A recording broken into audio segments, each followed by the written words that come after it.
In Alamogordo, like in a lot of small towns, there's one main hospital. Here, it's Gerald Champion Regional Medical Center. That hospital has attracted a lot of outside attention after an anesthesiologist allegedly injured more than 80 patients in botched spine surgeries. Lawsuits say Dr. Christian Schlicht injected a cement-like compound into the patient's spines, even though Schlicht wasn't a surgeon.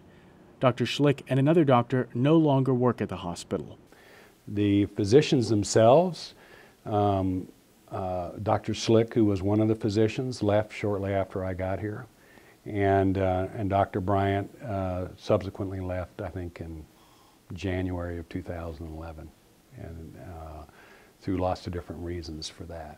Jim Heckert became Gerald Champion's CEO in 2008. And it could happen to anybody. It's not unique to Gerald Champion, but what you can do and what we have done is kind of re-gear ourselves in the quality. Heckert fired Schlicht 3 months into being CEO.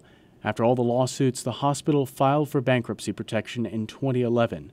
Heckert says they won't be profitable again for a few years. No. It'll be 3 years before we get through that stage because of just the bills we have to pay. And if you look in the United States, there's a trend that since 2010, volumes in the hospitals have fallen off, and that mirrors us exactly.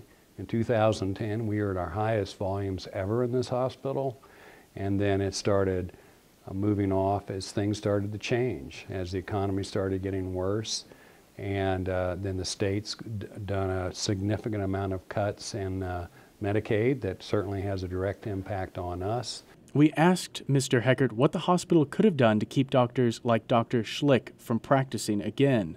That's really the state's responsibility, not mine. Okay. You know, that's way beyond my ability to influence. So how does Gerald Champion plan to keep an event like that from happening again? Look harder at our credentialing. All that was fine, but it still went that direction. And that can happen to anybody. But what we haven't brought on board is a new quality committee. We centralized our peer review process just to make it a little more robust, and working with a lot of different agencies helping us with that.